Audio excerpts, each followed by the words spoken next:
Что я видел? Автор Ким. Источник сайт Фостор.ру.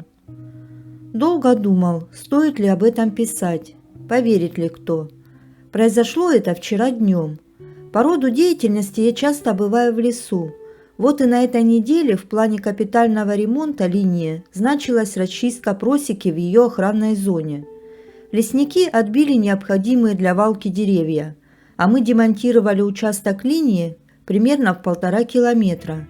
В одном месте провода не снимали, сами решили свалить, а убрать должна была бригада из лесничества вместе с теми, что завалят на демонтированном участке.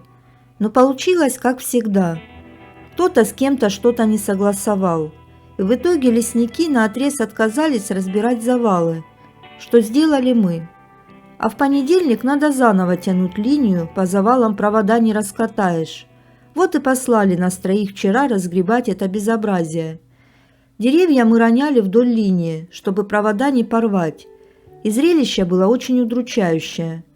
Один кряжует, вдвоем растаскиваем, а самые большие оттаскиваем своим проходимцам ГАЗ-66. Работа не самая легкая и приятная. Кроме визга пилы и стука топора над просекой, стоял густой мат. Проклинали всех, от начальства до деревьев, что упрямо не хотят расти в сторону от линии. Спешили все сделать и уехать домой пораньше. Пятница все же. И перекуривали редко. Тем более, что в бригаде из курящих один я. Вот в один из редких перекуров я это и увидел. Сидели мы вдвоем на бревнах, а вальщик чуть в стороне на теплую пилу присел. Я сидел лицом к лесу, товарищ в полоборота, а вальщик смотрел вдоль просеки. И тут вижу, что зашевелились еловые лапы, и среди них показалось лицо. Лицо как лицо, на вид вроде дедушка.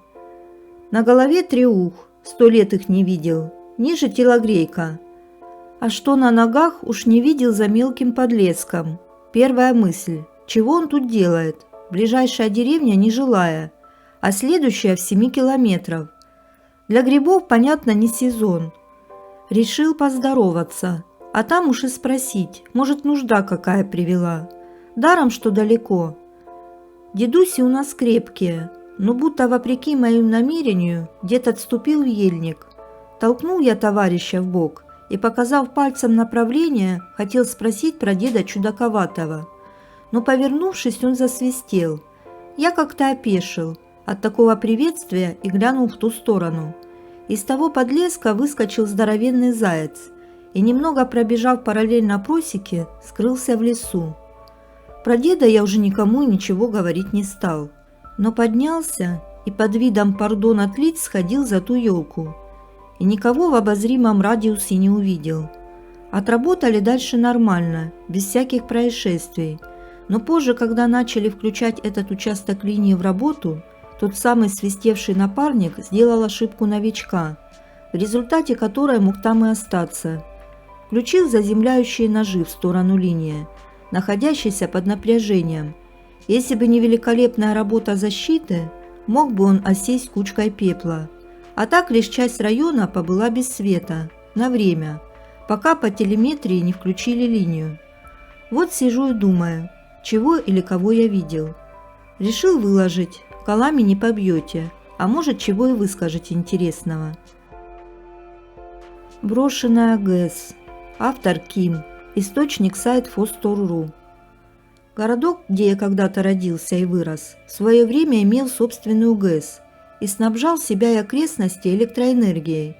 Стояла она на местной речушке, когда-то полноводной, но теперь уже с довольно заросшими берегами и ставшей чуть уже. К тому времени я стал непоследливым школяром. ГЭС уже пару десятков лет стояла заброшенная. А так как она была на окраине, не имея уже удобных подходов, то была мало посещаема, да и к тому же имела дурную славу. Место было довольно уединенное, и парочка самоубийств облюбовала его для сведения счетов с земной жизнью. С тех пор и пошла о ней та самая дурная слава. На противоположном от города берегу, откуда к ней было подобраться еще труднее, был старый заводской поселок, где еще проживало с десяток семей. Вот они-то и рассказывали, что иногда по ночам С реки слышен громкий то ли истерический плач, то ли хохот. А сквозь деревья под обрывом виден яркий свет в давно разбитых окнах машинного зала. Брехня, решили мы. И однажды летом, страдая от безделья, а лет нам, кажись, было по 12-13, решили мы исследовать данное гидротехническое сооружение, запасшись бутербродами и фонариками. Пошли вчетвером, своей неразлучной компанией. Добравшись на велико до бывшего баронского поместья, ставшего заводским клубом, пересекли уже пешком дубовую рощу и оказались на краю пологого спуска к станции. Лестница была демонтирована, пришлось спускаться, где на ногах, где на пятой точке. И вот мы перед мостом ГЭС. Точнее, это был не мост, а верх плотины с шлюзами. Шум стоял дикий, от падающей вниз воды, и приходилось буквально кричать, чтобы услышать друг друга.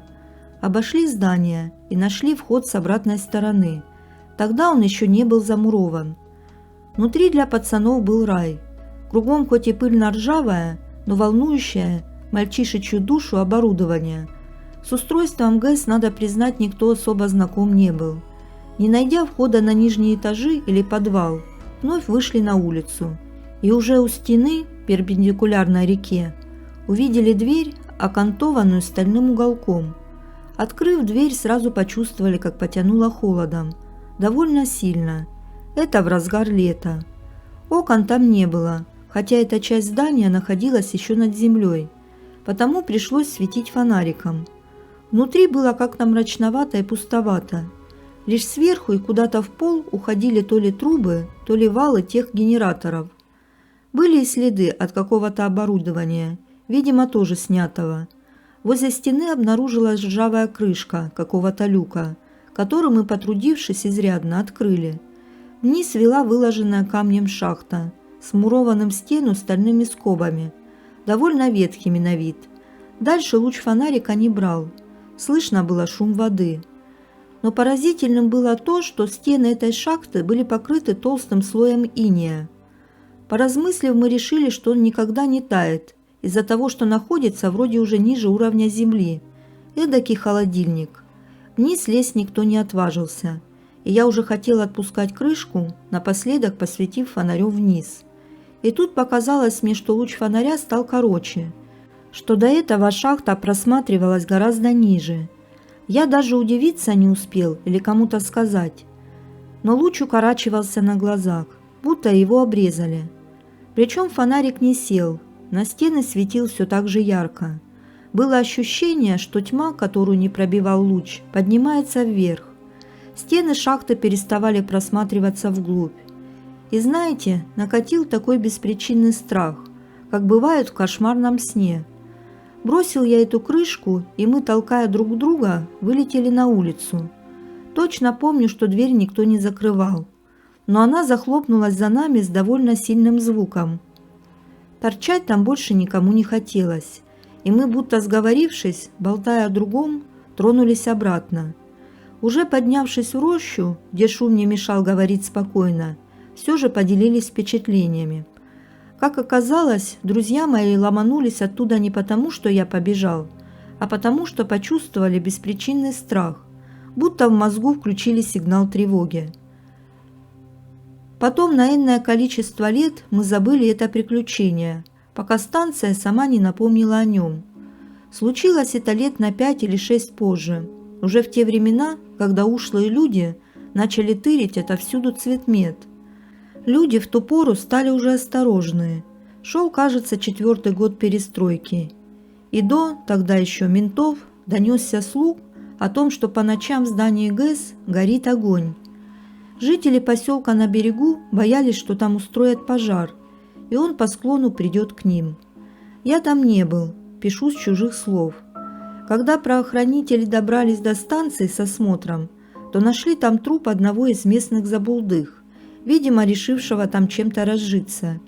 Видимых причин смерти на теле не было, но, как рассказывали, умер он будто бы от ужаса. Настолько были искажены черты лица. Впоследствии, видимо, для предупреждения подобного, вход в здание станции был заложен кирпичом, а на окнах появились рамы с решетками. Потом была армия. А после я и вовсе покинул родной город и больше там не был. Так что не знаю, имелось ли еще какое-то продолжение. История соседа Митяя. Автор Индиго. Источник сайт Фостор.ру. У моего деда по молодости был сосед. Ну, прямо вылитый дед Митя из знаменитого фильма «Любовь и голуби». И звали-то его тоже Митя. Только вот дело было вовсе не в схожести физиономий. Любил Митяй к бутылке приложиться. А в то время мой дед делал вино яблочное. Да еще вкусное такое, что к нему люди ходили, заказы делали. Вот и Митяй к моему деду повадился. Мол, налей да налей. И поводы-то разные выдумывал. То за картошечку посаженную, то за огород скопанный, то после банюшки немного положено. Тут в один прекрасный день улучил он минуту, когда его жена баба Катя картошку в мешки повязывала, и пошел к деду моему. Выпросил бутылочку на пробу. И только Митяй с дедом моим к воротам вышли, как дверь с грохотом открылась. На пороге стояла нахмуренная баба Катя, упершая руки в бок и из-под лобья поглядывающая на Митяя, готовая смести все на своем пути. Сосед, конечно, не растерялся после стольких лет тренировок и ловко бутыль под свой затертый пиджачок спрятал. Баба Катя тоже не растерялась и мастерски выдернула его с дедова двора, готовясь к бою. Из соседних окон повыглядывали любопытные, настраиваясь на то, что сейчас будет концерт. Вот и понеслась фигура вторая печальная. Баба Катя с руганью и криками за дедом Митяем, а тот от нее припустил. Да так, как в молодости не бегал никогда. Сам еще венцо-то к груди прижимает. И подвывает горестно так, печально, как пес побитый. Так вот и жили. А потом бабы Кати не стало. Возраст и старческие болячки дали о себе знать. Дед Митяй все горевал, плакался по первости. А потом у него это в привычку вошло. И запил он без бабы Кати безбожно. Придет, бывало, к деду моему и начнет, схватившись за стакан. Вот была бы тут Катерина моя, она бы мне жару дала. Как мы с ней жили, как жили, ой, не скучно и весело. А теперь вот кто жару-то мне будет давать? И залпом стакан хлебает. Не то чтобы Митяй к моему деду зачастил. Хаживал к нему бывало, но квасил у себя. Один раз деда к себе уломал прийти посидеть с ним немножко. Дед мой как раз крышу делал. И после тяжелого рабочего дня на уговоры соседа согласился. Сидели они до темна. Митяй, как обычно, голосил про бабу Катю, не забывая подливать себе в стакан. Моего уставшего деда сморило под ночь. Он у соседа дома и уснул. До своего дома не дошел. Вот и сидел Митяй и сам с собой вел заунывную беседу. И только засыпать начал, как на кухне раздался сильный грохот посуды. Слышно было, как со звоном все летело на пол, и голос такой знакомый оттуда, как закричит: «Ну, Митька, ну, паскудник, вот алкоголик ты недобитый, управы нет никакой на тебя. Сейчас все бутылки найду и побью, все побью, и тебя тоже заодно». У Митяя тут же чуть не случился инфаркт миокарда, то ли от того, что скоро все его запасы уничтожат, то ли от того, что сейчас нагоняя получит от призрака бабы Кати. Сам еще Митяй до конца не осознал, но вместе с моим перепуганным дедом дал дёру через окно, порвав все шторы. Вот тебе и фигура третья, разлучная. Всю ночь дед с соседом просидели, ни слова друг другу не сказав, только молча, многозначительно переглядывались. Утром Митяй слезно просил, буквально умолял деда с ним пойти проверить. Дед сам был напуган, но сосед его схватил намертво и волоком к себе. Прошли они осторожно на кухню. И тут инфаркт миокарда захотел нагрянуть к Митяю второй раз. Зрелище представляло собой огромные спиртовые лужи и кучу побитых бутылок с другой посудой. Все запасы Митяя были уничтожены за одну только ночь явившимся призраком бабы Кати. «Ну что, дали тебе жару, дядь Мить?» – спросил уже после мой дед у соседа, когда они уже тихо сидели на заваленке. Митяй грустно смотрел немигающим взглядом вдаль и думал о своем. «Угу!» – последовал тяжелый и полный разочарования вздох. «Вот и как теперь жить?» Дед промолчал и тоже глубокомысленно вздохнул, устремляя в свой взор на раскинувшийся позади домов лес. Так и просидели они оба молча до полудня, каждый в своих мыслях. Дед потом рассказывал мне, что с того времени Митяй пить перестал, но долго не прожил и умер через года 2 в одиночестве и тоске по жене Екатерине. А когда мыли его да к похоронам готовили, у соседа лицо было такое, словно улыбался он. Похоронили его рядом с женой, как и полагается. Могилы их сейчас хоть и поросли травой, и памятники уже выцветшие, старые, но на фотографиях еще видно смеющегося деда Митяя и серьезную нахмурившуюся бабу Катю. Видение в зеркале. Автор Баба Дол. Источник сайт Фостор.ру. История произошла с моим другом. Дружим с детства. Немного о нем. Это такой мачо жигало, душа компании, здоровяк по 2 метра ростом, который живет в свое удовольствие, из богатой семьи, ни в чем никогда не нуждался, уверенный в себе. Никакие страшилки с ним не случались. Ни во что не верил. Речь идет о мистике, духах и прочем. Женя, так зовут друга, всегда смеялся, что, мол, меньше пить надо. Или у страха глаза велики. Все в таком духе. Тогда Женьку было лет 21-22. Студенческие бурные годы. Девочки, клубы, пати на хате. На одну такую пати пригласили его с другом 2 какие-то очередные подружки-студентки. Квартиру девочки снимали. Это была старая бабушинская хата. 2-комнатная со старой мебелью. В общем, все как полагается. Одна комната была закрыта всегда. С таким условием сняли студентки. Вроде бы в этой комнате были вещи бабули-хозяйки. Итак, как только вошли в квартиру, Жене стало не по себе. Аура какая-то дурная. Но он не придал этому значения, так как впереди веселый вечер со всеми вытекающими последствиями. Зашли в комнату, стол был накрыт. Сели, выпили рюмочку-другую, то есть уже не кристально трезвые, но не пьяные в слюне. Чтобы моему другу хорошо опьянеть, нужно очень много выпить. Женин друг с одной из девушек пошел прогуляться, воздухом подышать. Сами понимаете зачем. Дело молодое. Остался Женек с другой студенткой. Сидят, разговаривают. Женя расположился на диване, напротив которого стоял старый сервант с зеркалом. Подруга сидела за столом к серванту спиной, получается. Тут она поймала застывший в ужасе взгляд Жени и, не дожидаясь от него никаких слов, сама спросила: «Ты тоже его увидел? А мы уже привыкли как-то». По словам Евгения, девушка совсем не была напугана, в отличие от него. Женя увидел в зеркале деда, сидящего рядом с ним на диване. А студентка рассказала, что часто видит его, именно сидящего на диване в отражении. И более того, ночью обе подруги ощущают, будто кто-то садится на их диван. Какие-то пошаркивания, скрипы полов слышат и так далее. Короче, оставаться там Женьку уже не захотелось. Как раз пришла парочка. Женя все рассказал другу. Но тот только посмеялся. Ничего не увидел в зеркале. Вдруг в голову Жене взбрело открыть ту комнату, которая была под запретом. Ну, зашли и обалдели. На стене висел портрет ветерана. Именно его все видели в том серванте. В итоге друг мой уехал. От себя скажу, что я верю своему другу, потому что он никогда не пройдет мимо юбки и не упустит возможность, даже если особо недостаточно хороша по его меркам. Водка все исправит. А здесь сбежал. Ну и плюс то, что он скептик, даже слушать не любил подобные страшилки. А тут сам рассказал. Ему сейчас 31, все взрослые. Сочинять байки нет смысла. Постскриптум. Идея зайти в другую комнату возникла еще с самого начала, когда приехали. У Жени нет запретов.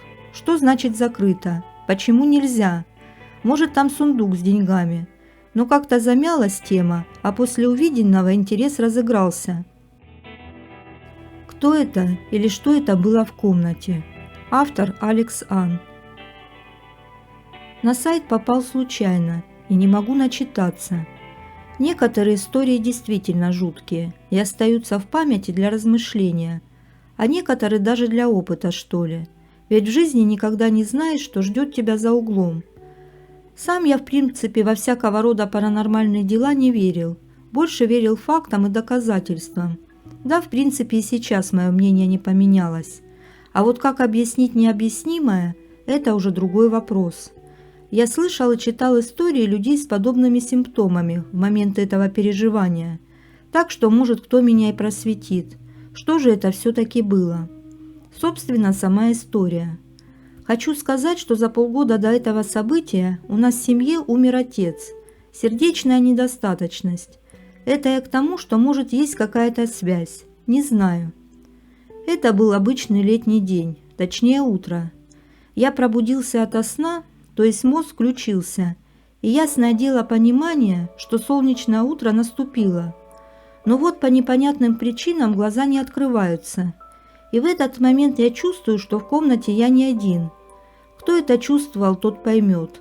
Хотя я четко знал, что в комнате никого быть не может.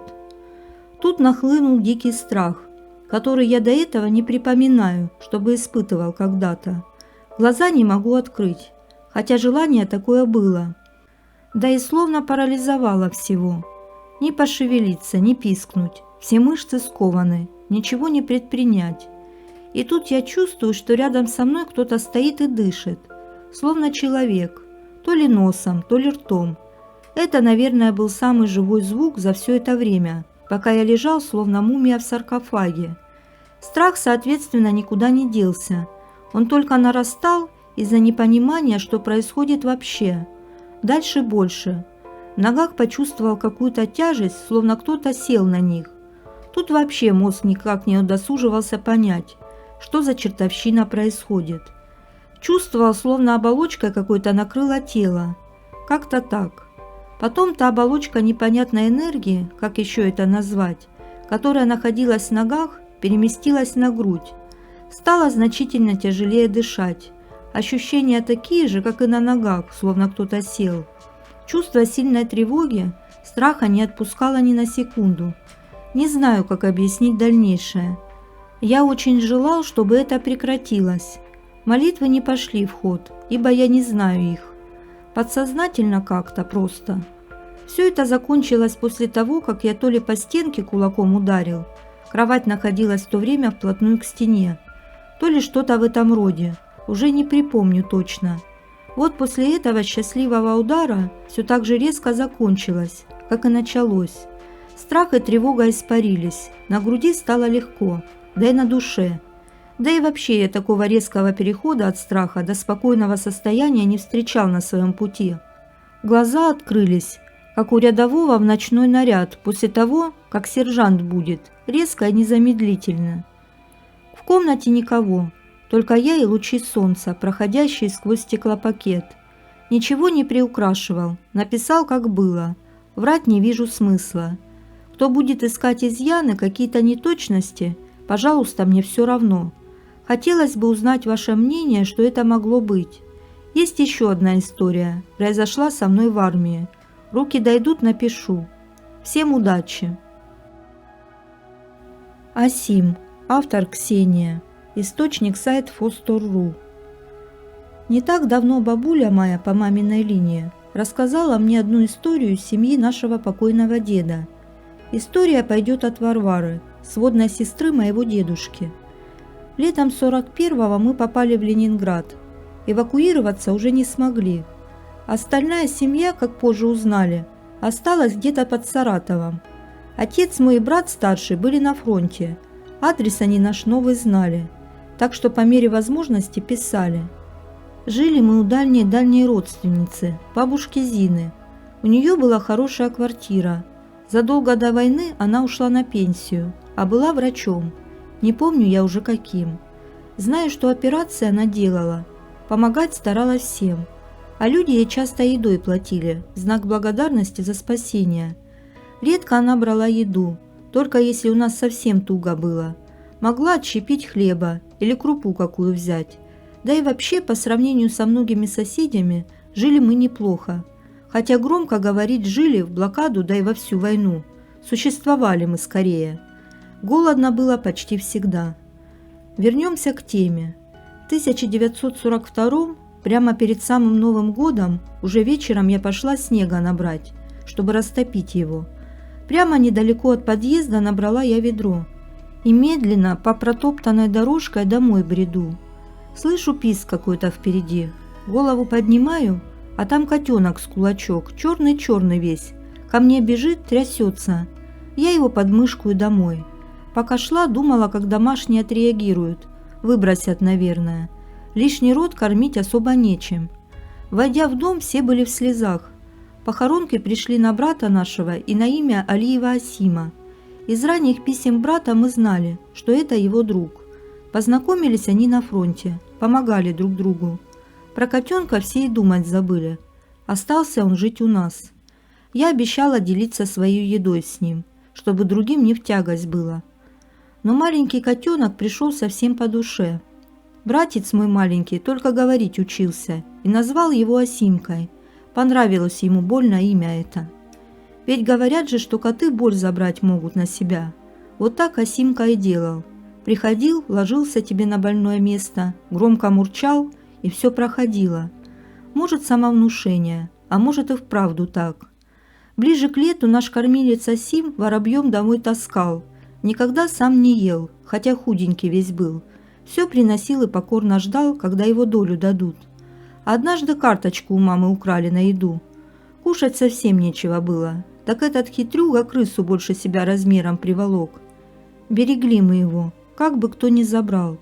А однажды случай был, когда братишка с котом дома оставались, а мы с мамой Зинаидой Львовной ушли за продуктами в очередь стоять. В квартиру двое ребят залезло. Поживиться, видимо, хотели чем-то. И из рассказа брата моего кот еще до их прихода странно себя вел. Ходил все из угла в угол, то к двери подойдет, шерсть дыбом, то сразу к брату на ухо Мурки играет. А когда эти горе-воришки залезли, Асим бросился на них, словно тигр. Когтями впился одному в лицо, так что кровь у входа на полу осталась. Был у нас мешок, мама сшила его. Туда мы кота прятали, когда к Зинаиде Львовне кто-то приходил или когда в бомбоубежище бегали под вой сирены. Асимка лежал недвижимо, ожидая, когда выпустят, как будто все понимал. Еще много случаев было, когда Асим нас защищал, не давал голодать.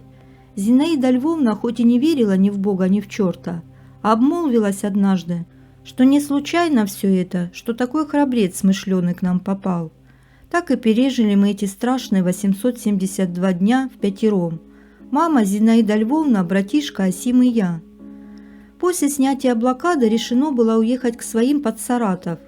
Поначалу очень тяжело было привыкнуть, то, что еду можно всю съедать, что на тарелке у тебя. Ведь у моей бабушки было хоть и маленькое, да хозяйство. Асима все считали полноправным членом семьи после наших рассказов о нем. Ближе к теплу кот окреп, оброс густой черной шерстью и, видимо, по привычке таскал все, что поймает во дворе домой, около печи складывал. До конца войны я на заводе работала с мамой, так Асим нас на смену провожал и встречал всегда у ворот. Здороваться уже все с ним стали. И вот он, долгожданный конец войны. Отца мы так и не дождались. Писем от него давно не приходило. А в июле 45-го случилось чудо. Брат вернулся, целый, невредимый, из Берлина прямиком домой. Радости нашей не было предела. А кот наш вился около него, как будто 100 лет знакомы. Мама брату и похоронку показала. Не ждали мы уже никого. Думали, всех мужчин война проклятая забрала. И взахлеб о Ленинграде обо всем говорили. А когда зашла речь о спасителе Асиме, брат разревелся. Я больше никогда в жизни не видела его слез. Успокаивала его мама долго. А затем маме он наедине рассказал. Пошли они в разведку зимой. Асим, он и еще двое сослуживцев, но попали они в плен. Двое ребят те хотели убежать, и их расстреляли. А мы с другом лишь ждали своей участи. Закрыли нас в каком-то амбаре. А под утро пришел парень и что-то кричал громко. Мы не понимали. И он начал меня бить. Асим вступился, дурак. Тут убежали еще трое и избили нас обоих. Хотя меня не так сильно били, но встать я уже не мог. Потом они один день не появлялись. Лишь голоса мы их слышали. Я пытался помочь Асиму. Грели друг друга, зарывались в сено. Нам принесли еды, какой-то жижи противно воняющей, которая замерзла через пару часов. И снова 3 дня никто не заходил к нам. За это время я пролез по всем стенкам, пытаясь разглядеть территорию. Заметил, что мы от забора недалеко, а дальше лес. Ночью поднялась тревога. Все бегали и суетились. Я подумал, что это явный шанс на бегство. Выйдя из амбара, я на себе тащил Асима. Когда мы дошли до забора, нас увидел караульный и начал стрелять. Я думал, что он не попал. Добежав до леса, из последних сил я решил сделать привал. Асим хрипел все это время над ухом. Я знал, что он жив. На привале я обнаружил, что у него прострелена нога. Он крепко обнял меня, прижавшись, говорил он тихо. Хрипел, больно ему было. «У меня война всех забрала, всю семью. Ты мне братом стал, родным. Твоя семья – моя семья. Твоих я в обиду не дам, так и знай. А ты только обещай, что в Берлин приедешь и сволочуги этой гитлеровской по роже за меня надаешь. А сейчас иди». Я тащил его на себе долго. На середине пути я перестал слышать хрипы. Придя к своим, я его похоронил. Я сдержал свое обещание, дошел до Берлина, оставив на стене надпись «Пашка и Асим». И, как вижу, свой долг он тоже выполнил. Странности в лесу. Автор Сахара. В деревне, где я раньше жил и где сейчас живут мои родители, есть одна странная местность. Собственно, эта местность даже не в самой деревне, а километрах в 4-5 на северо-запад. Раньше туда вела дорога в деревню Соколово с ударением на предпоследний слог. Но сейчас этой деревни нет. По дороге периодически ездят лесовозы и трактора. У многих неподалеку есть деляны под вырубку на дрова. Перед самим этим заколдованным местом есть развилка. Налево дорога уходит на лесозаготовку, а направо дорога ведет как раз в Соколово. Вот только она совсем заросла. Только по канавам можно понять, что раньше там ездил транспорт. А если никуда не поворачивать, а проехать прямо в лес, то заедешь на старое Соколовское кладбище. На нем уже лет 40 никого не хоронили, и многие могилки провалились. Люди там бывают совсем нечасто. В основном ягодники и грибники. Грибов там море. С этим местом связано несколько историй, довольно необъяснимых. Вот первая. Ее мне рассказал дед Вова, дедушка моего соседа Вовки. Далее со слов деда Вовы. Как-то раз еще в 70-е годы, точно уж не помню, пошли мы с другом на охоту. Целый день проходили, никого не выследили, решили возвращаться домой. Вышли на Соколовскую дорогу, вдруг поднялся жуткий ветер, такой, что идти было трудно. Мы зашли в лес, там ветра поменьше. Потом смотрим, всадник на лошади скачет по дороге, прямо к нам. Ну, мы и подумали, что егерь. А у нас и путевок на охоту нет.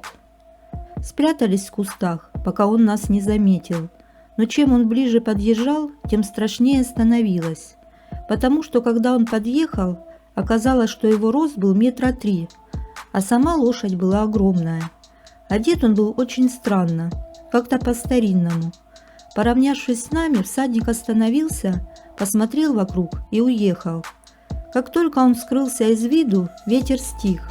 Бежали мы без оглядки до самого дома. А друг потом продал ружье и купил фотоаппарат. Вот такая история. Дословно я уже и не вспомню. Мне тогда было лет 10 или 9. Мы с братьями тогда напугались до чертиков. В лес боялись ходить, особенно за озеро. А когда уже повзрослели, то подумали, ну мало ли, что там Владимир Филиппович нарассказывал. Придумал, наверное, просто решил напугать пацанов. История вторая. Как-то под конец лета мои двоюродные братья Толян и Юра решили покататься на мотоцикле. Толя старше меня на 2 года и тоже слышал историю про Соколовский лес. Ну и решил прокатиться, да посмотреть, что там. Он вообще любитель всяких древностей и артефактов. Для него прогуляться по старому кладбищу, почитать надписи на старых могилах, так это в кайф. Далее со слов Толяна. Приехали мы, значит, к развилке, повернули направо, чуть углубились в лес. Дороги не видно. Решили Юпитер оставить и пройтись пешком. Я хотел на кладбище зайти, но мы проехали мимо него. Походили, посмотрели кабани следы. Ничего интересного. Остановился я по нужде. Стою, журчу. Краем уха слышу в глубине леса потрескивание, как будто тоненькие веточки ломаются. И все ближе этот звук. Я прислушиваюсь, смотрю на Юрку. Он тоже сосредоточился на звуке. Смотрит, откуда идет этот треск. Я подумал, может, кабан бежит. Нет, ветки бы под кабаном ломались в такт шагам. А тут звук непрерывный, как будто дерево падает бесконечно. Треск все громче и ближе, а источника звука все не видно. Затем накатил такой резкий страх, что я не нашел ничего лучше, чем побежать подальше от этого звука. Юрка тоже не стал ждать, рванул вместе со мной. От страха мы пробежали мимо мотоцикла, но одумались и вернулись. Развернули мотоцикл чуть ли не на руках, завели и по газам. Выехали на опушку к развилке, буквально метров 50, может чуть больше. Я заглушил мотор. Страх уже отпустил, прислушались, ничего. Я потом эту историю рассказал на работе. А бригадир мой, Анатолий Владимирович, слушал, курил, потом говорит: я тоже только такой треск слышал, а потом ветер поднимается, и чудится всякое. Я когда с отцом дрова там пилил, видел, как лошадиная голова сама по себе катится. Тут тоже можно подумать, что брат мой выдумщик. Только вот когда он мне это рассказывал, у него волосы на руках дыбом стали, и у Юрки тоже. Через 2 недели мы поехали туда уже втроем. Я взял телефон, чтобы заснять что-нибудь, на всякий случай. Походили по кладбищу, почитали надписи на могилах. Нашли самую старую. Бетонное надгробие 1910 года. Тимофей Антонович. Вот фамилию я уже забыл. Пофоткал следы кабанов. Их там миллион. Пособирали грибы. Только вот ничего странного тогда не произошло. Но когда маленькая сухая ветка упала с сосны, попутно задевая сучки, душа в пятки ушла за секунду. Я уверен, что мой брат не придумал эту историю, потому что когда он врет, я всегда знаю. Как вот объяснить данное явление? Можно списать на массовую галлюцинацию. Только чем она вызвана? Если кому-то стало интересно, или кто-то хочет сам услышать или увидеть что-нибудь необъяснимое, то добро пожаловать ко мне в деревню. Свердловская область, Тугулымский район, село Верховина. Старый зонт. Автор Василина. Каждый из нас имеет свои любимые и нелюбимые вещи. Футболку, часы, туфли. Надевая любимую вещь, на подсознательном уровне считаешь, что будет удачный день. И наоборот. Есть вещи, с которыми связаны неприятные воспоминания. И уже не надеваешь, но выкинуть жалко. Вот и у нас в доме был старый зонт. Откуда он был у нас, никто уже и не помнит. Родители говорили, что он всех их переезды пережил. Да и, скорее всего, самой женитьбы был. О чей никто не задумывался. До рождения меня и сестры наш молодой папочка, возвращаясь вечером с института домой, под этим самым зонтом.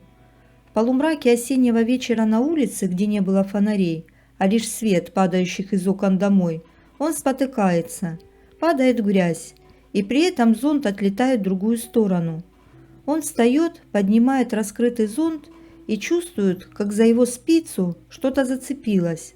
Это была авоська, а в ней 3000 рублей. Для 1970-х это приличная сумма, половина стоимости новеньких «Жигулей». Спустя какое-то время мама была беременна моей старшей сестрой. В очередной погоне за дефицитными товарами приспичило ей срочно бежать за люстрой. Схватила зонт и на всех парусах понеслась в магазин. На улице была безветренная погода, дождь накрапывал, но мама бежала под открытым зонтом.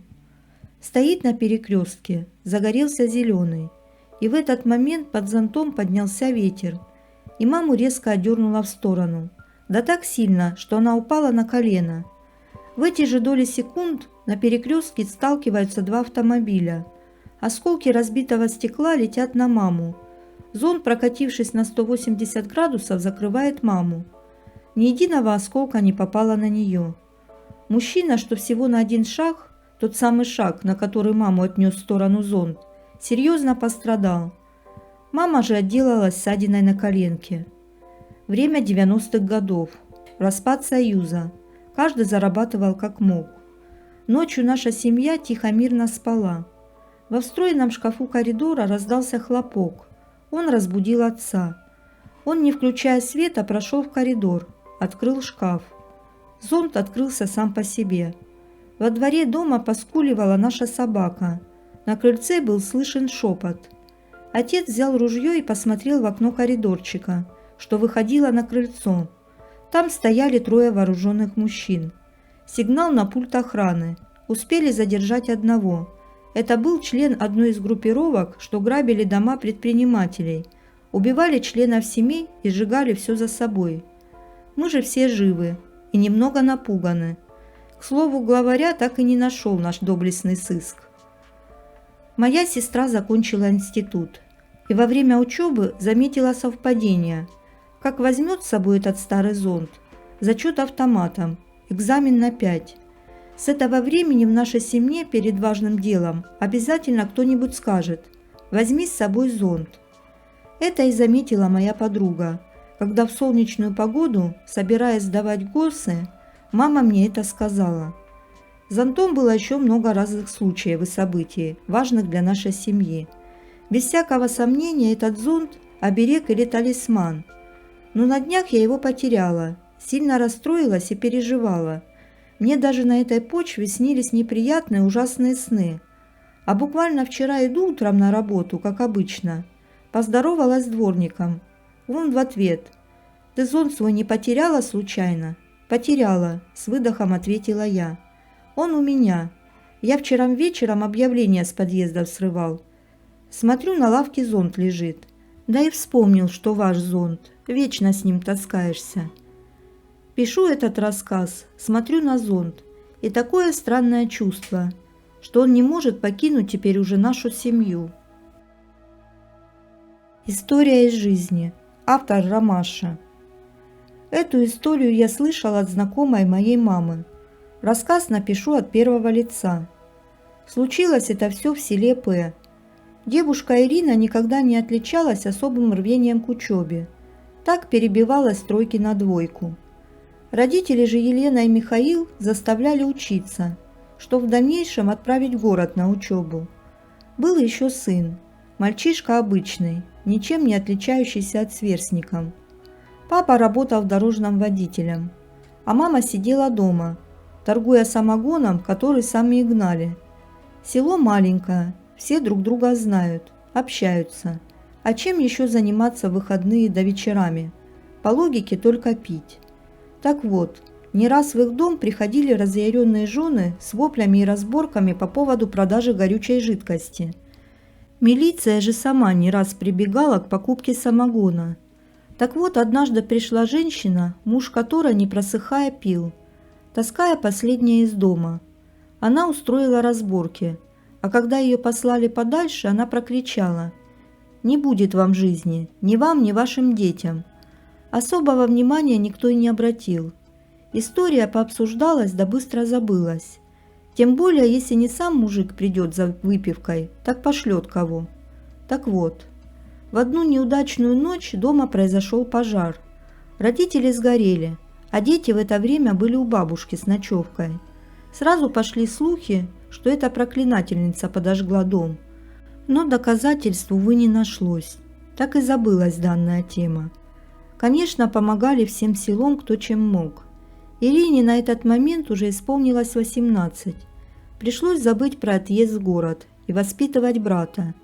Ира вскоре быстро вышла замуж за одноклассника, который был совсем не беден. Начали восстанавливать дом. Да только брат как с ума сошел. Начал гулять по ночам, приходил побитый и пьяный. Год был примерно 1984. Тогда деревня на деревню дрались и выясняли отношения. Так вот, в одной из таких драк в соседней деревне он зарезал парня. Посадили его на 10 лет. Ирина с мужем восстановили дом. Муж работал вахтой, а она пошла по стопам матери. Образование получать ей не хотелось, так она торговала самогоном. Я сама была старше Иры на 8 лет и жила с ней по соседству. Огороды у нас были один к одному, и забор реденький. Можно было, находясь каждый на своем, вести беседы, что мы часто и делали. Вскоре Ира сообщила радостное известие, что ждет ребенка. Радости в семье не было предела. Началось ожидание. Встала на учет, анализы. Все было хорошо. Проснулась я однажды от крика за стенкой. Кричала Ирина. Но я-то знаю, что муж на вахте. Несусь к ней, а она в луже крови на кровати корчится от боли. Увезли в скорую, но ребенок не выжил. Не буду описывать, что Ира была мрачнее тучи. Очень долго я ее не видела. Разговаривать она не хотела, да и я не стала ее беспокоить. Прошло, может быть, около года, когда я начала замечать, что по огороду к ней кто-то в гости вечерами захаживает. Но дело не мое было, расспросы вести я не стала. Захочет, расскажет сама. Про себя-то, конечно, я думала, что неправильно она поступает. Муж на работе, души в ней не чает. А она любовника завела. Общаться мы продолжали дальше. Она молчала про измены, да и я тоже. Потом Ирка сообщила, что снова беременна. Боялась она всякого рода нагрузок. Просила мужа уйти с работы, чтобы помощь была ей. Но все тщетно. Деньги ему платили хорошие. Да и от продажи самогона прибыль была отличная. Копили на покупку отдельной квартиры для брата. И тут пришло письмо ей, что брата в тюрьме в драке зарезали. И Ира снова потеряла ребенка. На этом наше общение с ней прекратилось. Она не отвечала на телефон. Я приходила к ней, но никто не открывал. Немного позже я делала еще пару попыток сблизиться с ней, но все тщетно. Она проходила мимо, ссылаясь на то, что много дел, и я прекратила свои попытки. Муж ее бросил работу на вахте и устроился водителем в родном селе. Я все-таки соседка и слышала частые ссоры и ругань. Ира винила во всем мужа. Она начала пить. Очень похудела. Видно было, что переживает. Прошло, наверное, года 2 или 3.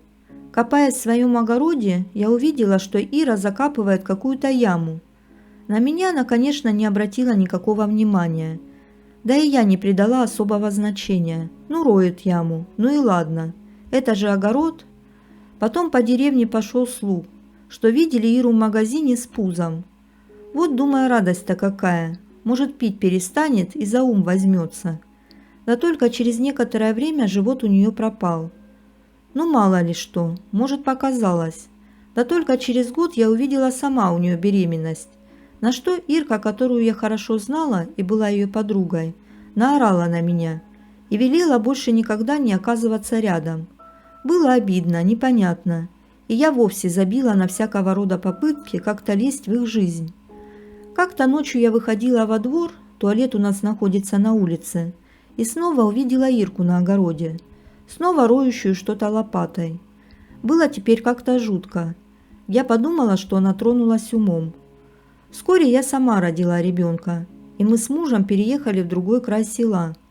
Слышала, что она все так же торговала самогоном и тихонечко спивалась сама. Но к этому подключился еще и муж, который вскоре умер. Однажды мы встретились с ней на улице, и я реально увидела у нее беременность. Тогда я забила тревогу, пошла в поликлинику и спросила, стоит ли Ира на учете. На что, конечно, ответили, что давно ее не видели и не в курсе, что она беременна. Медсестра с поликлиники была тетка добрая, решила сходить и узнать все-таки, почему Ира не ходит к ним. На что Ира сказала, что как буду рожать, так вас оповещу и на учет стану. Медсестра умная оказалась, расспросила, когда примерно срок. Ну и в положенный час снова заглянула к Ире. Да только живота не увидела. Забила тревогу. Сразу и в милицию, и в поликлинику. Когда приехала милиция в дом, они увидели повсюду игрушки и детские вещи. Сама Ира не понимала, что происходит. Она кричала и умоляла не напугать детей, которые едят за столом, показывая на стулья, которых было 8 штук. Мой муж работал в милиции. Когда он рассказал, что произошло, у меня был ступор. Оказывается, у Иры было 8 беременностей. Она рожала их дома, а детей закапывала в огороде в яме. Так их и нашли там, 8 маленьких тел. Ее признали психически нездоровой и отправили в город в психбольницу. О дальнейшей ее жизни я больше ничего не знаю. Может, мистика тут есть в проклятии женщины, наславшей ее, а может, просто жизнь так обернулась. Как ко мне умершая прабабушка приходила. Автор Якут 48. Еще когда был школьником, у меня умерла прабабушка. Очень хорошая, добрая женщина была. Молитвами людей лечила. И ведь реально помогала. Один раз даже с меня с глаз с порчей снимала. Никогда не забуду, как 3 сгоревшие спички, когда она определяла порчу, кинутые в воду, поплыли друг к другу и в могильный крест сошлись. Жутко было, если честно, но бабушка что-то свое поделала и сказала: не переживай, теперь все хорошо будет. Ну так вот, умерла бабушка. И если честно, с ее смертью в доме стало как-то пусто. Ну и вот, случилось 2 события со мной, которые на всю жизнь запомнил, связанные со смертью бабушки. Первое. В первые сутки, когда гроб с телом бабушки стоял в ее комнате, легли мы все спать. Жутковато было, если честно. Войну, дерьмо и кровь прошел. А один фиг, коробит при таких мероприятиях. Так сказать, страх рациональный, когда пуля свистит рядом. Его понимаешь. Знаешь также, что свою-то пулю не услышишь. И потом радость возникает. Ну, это мимо пролетело. А тут страх был иррациональный. Не знаешь, чего бояться. Ну, тело мертвое и тело. А страшно. Ну, я мальца отвлекся. Цветы из прабабушкиной комнаты поставили в мою комнату. В общем, лег я спать. Но вроде спится и не спится. Задремлешь на минуту, проснешься. И так полночи. Ворочался. И тут поворачиваюсь я в сторону, где ее цветы поставили, и вижу светящееся белое облачко, парящее над цветами. И в голове голос возникает: «Спи, внучок, все хорошо, ничего не бойся и не тревожься». И такое спокойствие у меня на душе после этого наступило. Сразу на бок повернулся и уснул. Вторая история. Дней через 20-25 просыпаюсь, в туалет охота. Иду мимо бабушкиной комнаты. Глядь в комнату, а она на кровати сидит, а я как будто во сне. Но страха нет никакого. Спрашиваю ее: «Бабуля, как ты?» «Мне-то теперь хорошо. Пришла вот глянуть, как вы тут без меня справляетесь». «Да справляемся помаленьку. С тобой было лучше и интереснее». «Ну ничего, и без меня справитесь, не переживайте. Все у вас хорошо будет. А у тебя, внучок, будет сначала лихо, много лихо, а потом и добро придет. Ты, главное, веры в Боженьку не теряй». И все. Вроде сплю, а вроде и нет. Сам понять не могу. Пошел дальше по своим делам в туалет. Обратно прошел мимо ее комнаты. Все спокойно. Лег в постель и уснул. А утром проснулся, вспомнил и до тех пор понять не могу, сон ли это был или нет. Вроде бы сон, но такой явный. И сам вспоминаю, что вроде бы как я именно проснулся и по своим делам пошел. Ну не знаю. Самое главное, что никогда в этих случаях даже намека на страх не было. Жадность в довесок. Автор Эрнесто. Источник сайт Фостор.ру. Пороков человеческих великое множество, но самый страшный лично для меня – это жадность. Никто не сможет меня в этом переубедить после пережитого кошмара. История длинная и сложная. Попробую сложить ее как пазл, составить единую картину, так сказать. Началось все с того, что мы с мужем решили совершить обмен жилплощади с доплатой, меньшую на большую. Все замечательно сложилось. Обменялись тихой одинокой бабушкой квартирами. И тут бы жить да радоваться. Но... В общем, затеяли мы ремонт. Последним этапом был здоровый коридор, который было решено обшить деревянной вагонкой. В день, когда мастер вел подготовку стен, была дома только я. Около входной двери на стене выделялась некая окружность, как выпуклая крышка. Рабочий крышку эту сбил, а я зачем-то заглянула в дыру, образовавшуюся в стене. А там лежали золотые изделия. Прямо так, без всяких тряпочек и коробочек.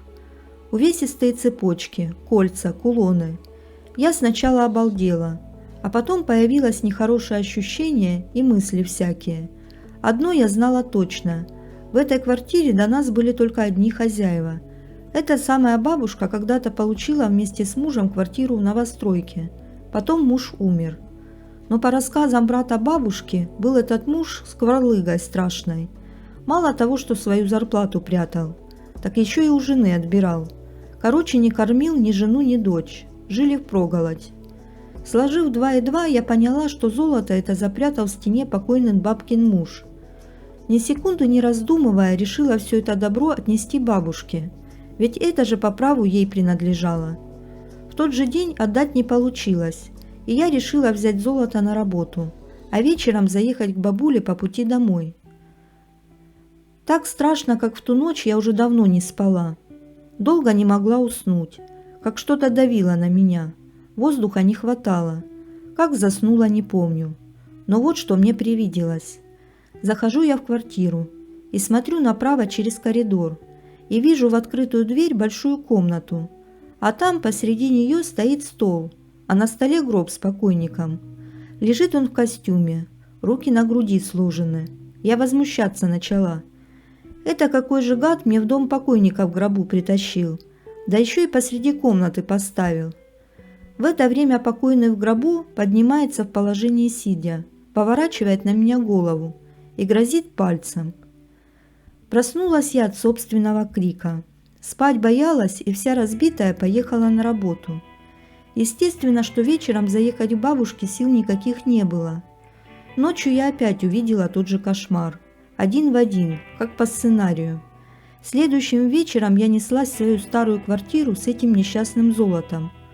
У бабки в гостях был брат, который отпаивал сестру разными успокоительными каплями. У бабушки был невменяемый вид, застывший полный ужаса взгляд. Повторяла она одно и то же. Коля, муж ее, ночью приходил и страшно ругался. «Не смей брать, мое это, только мое». Брат бабкин понять ничего не может. Да и бабка тоже не понимает, чего такого она у мужа забрать может. Достала я золотишко и рассказала, что в стене нашла да вернуть решила. Так бабка начала руками махать и кричать, чтоб унесла это все от нее подальше. Не надо, мол, ей Колькиного добра.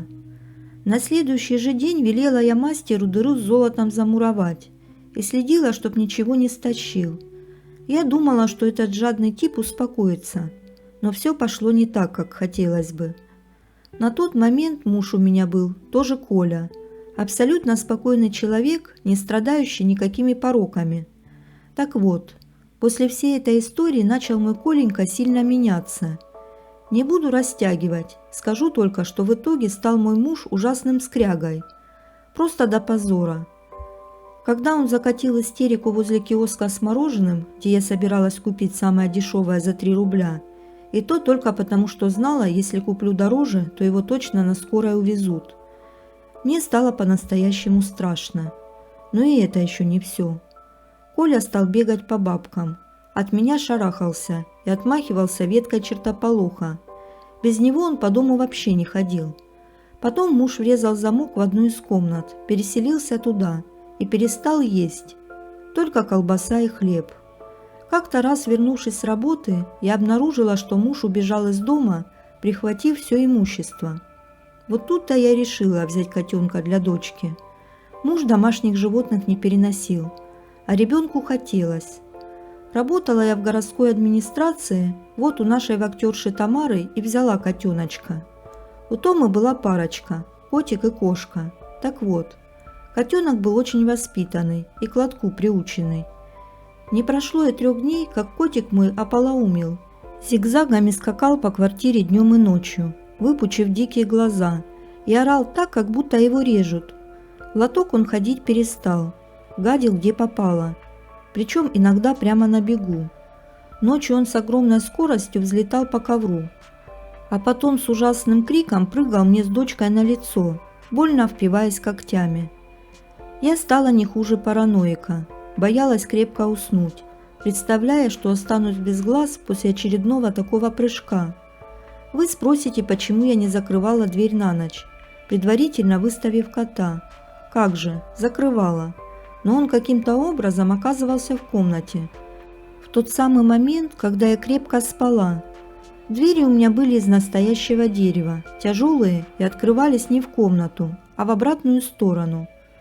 Вот после нескольких таких чудесных появлений котика посреди ночи в комнате, я поняла, что больше так не могу.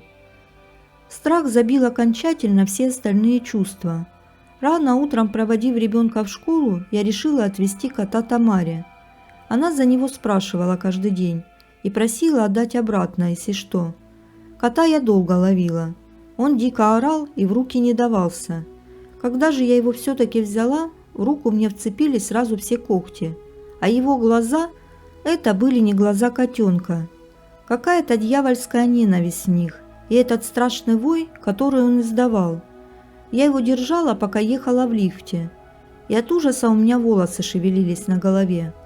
Как только вышли мы из подъезда, котик укусил меня и рванулся с огромной силой, выскочил из моих рук и убежал. Где-то с неделю он завывал по ночам с обратной стороны дома под моими окнами, а потом пропал. Соседи пытались его лаской подманить, но он шипел и агрессивно нападал. История закончилась печально для всех, а особенно для бабушки. Она сошла с ума, психика не выдержала каждодневного присутствия призрака мужа. По ночам она полуголая выбегала из квартиры на улицу и истошно кричала, прося о помощи. Я навещала ее, но помочь ничем не смогла. Психика была сломлена настолько, что она просто не понимала, в какой реальности живет. Девушка в белом. Автор Юрий Тихонской. Источник сайт Страшно.ком. Целых 2 раза в моей жизни кладбища одаривали меня странными и плохо объяснимыми событиями. Расскажу об одной такой истории, которая произошла со мной в 80-х годах. В ней все абсолютная правда, до самой последней запятой. Мне тогда было 20 лет. Как-то раз я со своим другом Сашкой, стоматологом, студентом на тот момент, пошли вечером в ресторан. События эти происходили летом в Подмосковье, а точнее в Сергиевом Посаде, тогда Загорске. Ресторан «Золотое кольцо», самый большой в городе, увы, оказался полностью заполненным. «Мест нет», – ответили нам. В другом, севере, та же история. Надо заметить, что в то советское время попасть в ресторан вечером было не так-то просто. В конце концов нашлось для нас место только в гостиничном ресторане на окраине города, то есть в ресторане при гостинице. Он был такой маленький, всего 5-6 столиков на первом этаже. Не помню точно, как назывался, «Березка» или как-то так. Раньше мы в нем никогда не были. Посещали мы с Сашкой рестораны с вполне конкретной целью – познакомиться с девушками на ночь, на неделю, ну или как получится. Впрочем, почти никогда не везло, ибо только взглянув на нас, они сразу понимали, кто мы такие и что нам от них нужно. А им было нужно немного другое. Стоял теплый августовский вечер. В 23:00 все, кто был в ресторане, попросили покинуть зал. Надо заметить, что тогда все рестораны, по крайней мере у нас в городе, закрывались именно в 23:00. Мы вышли расстроенные неудачей на улицу, проклиная этот ресторан и весь женский пол в придачу. Тут надо пояснить, что тогда за столик сажали 4 человек, поэтому мы ходили вдвоем, в надежде, что к нам за столик или нас администратор подсадит 2 симпатичных девушек. Увы, этого никогда не происходило. Как правило, подсаживали парочку мужа с женой или любовников, а то и вообще мужчин. И по какой-то непонятной логике девушек наоборот подсаживали к девушкам. В этой самой «Березке» в зале сидели 24 человека. а одиноких девушек не было вообще. За этот скучный вечер мы не раз оглядели всех присутствующих. Почему я так подробно об этом? Потому что прямо у ресторана на выходе мы познакомились с симпатичной блондинкой, которая, по ее словам, только-только вышла из зала. Она одиноко стояла у кирпичной стены в белом пиджаке и белой юбке в обтяжку. Такой вот деловой стиль. Очень быстро выяснила, что мне с ней по пути, а Сашке наоборот другую сторону. Думаю, тут он мне крепко позавидовал. Таня так звали спутницу. Хотя, если честно, я не уверен, что именно так. Но точно запомнил, что ей было 30 лет. Это в мои-то 20, когда 30-летние мне казались, не знаю, старыми, мудрыми, опытными и так далее. Вот она первая странность. Таня уверяла, что сидела в зале, но я точно помню, что такой там не было. Впрочем, меня это тогда не озадачило. Самое главное, что она сейчас была. Я уже предвкушал, как провожу ее домой, останусь до утра. В общем, впереди много приятное, которое как-то неожиданно свалилось с неба. Про бесплатный сыр, который бывает только в мышеловке, я тогда еще не знал. Несколько раз я украдкой плотоядно оглядывал ее фигуру. Оказалось, что живет она за городом. Она назвала поселок, я как-то однажды его проезжал. Там стояло несколько пятиэтажек прямо в лесу, и от города это было около 20 километров. Очень грибное место. Пошли по дороге. Я ее слегка приобнял, что-то рассказывал, шутил. Естественно, настроение у меня было приподнятое. Помню, она сказала, что живет с мужем, и он сейчас дома. Конечно, я в это не поверил. Кто же от мужа вечером пойдет в ресторан? Да и какой муж это потерпит? Все шутки сводились к тому, что она меня от него в шкафу спрячет. А то, что она охотно шутила на эту тему, лишний раз меня убеждало, что никакого мужа у нее нет. Незаметно пролетел почти час. Мы давно уже шли по дороге мимо пустырей, миновали болото, какие-то развалины. Пустые бараки остались далеко позади, как и весь город. Ночи сияли его огоньки. Над головой рассыпались звезды в созвездиях, а ночная тишина навевала покой и умиротворение. Выяснить что-либо о ней самой мне все так никак не удавалось. Она или не отвечала, или отнекивалась, или отшучивалась. Я про все это думал так. Значит, еще рано. Потом сама расскажет. За то время, пока мы шли по шоссе, нас не обогнала ни одна машина. Тут, надо сказать, частных машин тогда вообще было очень мало. А поселок, в котором она якобы жила, был вне всяких дорог. То есть туда вела военная бетонка, которая в дневное это время почти всегда была пуста. Да, ездил 4 раза в день автобус. И все. Помню, первые признаки беспокойства у меня появились именно тогда. Я прикинул, что если мы за час прошли 3-4 километра, то до места мы доберемся, когда будет уже светло. А если и правда дома муж? Все складывалось как-то совсем нехорошо, и меня стали одолевать сомнения. А тут еще впереди огромный лесной массив маячил черной стеной. Однако приятные округлости ее фигуры меня волновали больше, чем вся эта странная непонятная ситуация. К тому времени все темы уже были исчерпаны, и разговор как-то сам собой прекратился. А когда язык перестает болтать, включаются мозги, и я стал обдумывать положение. Мы молча прошли еще полкилометра, и показалось кладбище. Прямо перед входом тускло горел на покосившемся столбе фонарь. Ночные бабочки кружились вокруг него роем. К моему неудовольствию она потянула меня на скамейку, стоящую у входа. Почему я был недоволен? Естественно, я рвался к ней домой, в теплую постель, а она, кажется, никуда и не спешила. Хотя до дома было еще идти и идти. Непонятно, зачем было терять тут время. Кладбище было большим, городским, его только недавно закрыли, а новые захоронения перенесли на другое, недавно открытое. Мы сели на скамейку. Мне было как-то неспокойно. Я все время ерзал. Но не потому, что мы на кладбище, а потому, что мой план рушится на глазах. Она сидела на лавочке уже минут 10 и явно не проявляла беспокойства или желания куда-то идти. К тому же стала грустной, молчаливой и какой-то потерянной. Я подошел к главным воротам, обхватил ладонями железные прутья и посмотрел через них на белые надгробия. Мои часы показывали начало первого. Помню, крикнул ей.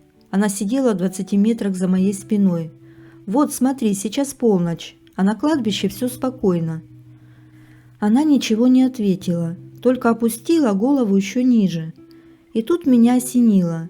Я интуитивно почувствовал, что она и не собирается отсюда уходить.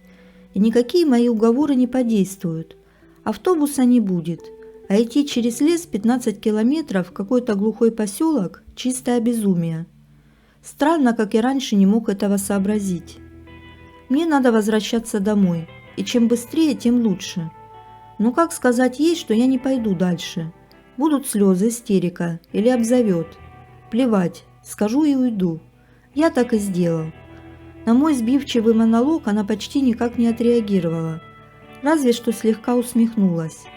И вот я уже несусь обратно мимо пустырей, болот, мимо развалин ПМК и темных бараков с проломленными крышами. Я почти бегу, под засыпанными звездами небом, то злорадно представляя, как она одна идет через лес оставшиеся 15 километров, то проклиная всех и вся, но больше всего свою невезучесть. Оглянулся лишь однажды. Таня все в той же позе сидела под фонарем, вся в белом. Я не знаю, кто она была. Да, тогда я и не задавал себе этого вопроса. Но не могла же она в туфельках пройти в темноте 20 километров. А если не могла, как же она планировала свое возвращение домой? Получается, что не планировала вообще, а собиралась изначально идти только до кладбища, сидеть на лавочке до утра, но ночи в конце августа уже холодные, особенно на севере Подмосковья. Нет, тут явно было что-то не так. И в ресторане ее не было, это совершенно точно. Зачем она врала? Еще одна странная деталь. В руках у нее не было сумочки, то есть не было ничего вообще. А в обтягивающем белом костюме не было даже намека на карманы. Я ведь ее обнимал. Получается, у нее не было ни кошелька, ни денег, ни расчески, ни ключей, ни зеркальца. Ничего того, без чего ни одна нормальная женщина не выйдет на улицу. Я был тогда атеистом, и все эти несостыковки меня не смущали. Если я что-то не понимал, я просто об этом не думал. Если конкретный план не приносил удачу, я просто менял его на другой. Гораздо позже, когда я познакомился с литературой на эту тему, я обратил внимание на некоторые случаи явления покойников живым людям. Кстати, случаи эти подтверждены свидетелями. Да, они покойники, могут явиться и даже до полуночи, и могут даже курить или есть. Но, будучи опознаны как покойники, просто растворяются в воздухе. Конкретный пример, пожалуйста. Известный исследователь аномальных явлений Алексей Прима, автор нескольких популярных книг на эту тему, описывает такой случай. Как-то раз две женщины возвращались поздно вечером из города в свое родное село. Дорога пролегала мимо кладбища. Из тени раскидистого дерева вышел к ним их односельчанин Николай и попросил закурить. Дамы охотно поделились с ним сигаретой и остановились, чтобы перекинуться парой слов, хотя знали, что накануне были его похороны. И, внимание, при этом они были абсолютно спокойны. И неизвестно, чем бы это все закончилось, если бы одна из женщин не спросила его игриво: «Николай, а как это ты ходишь тут? Тебя же вчера похоронили». После этого покойник растаял на глазах. Дикий ужас обуял женщин, которые, побросав сумки, бежали с криком оставшиеся 200 метров до деревни. Может, кому-то в моей истории покажется больше домыслов и предположений, чем реальных фактов. Извините, зато она правдива от начала и до конца.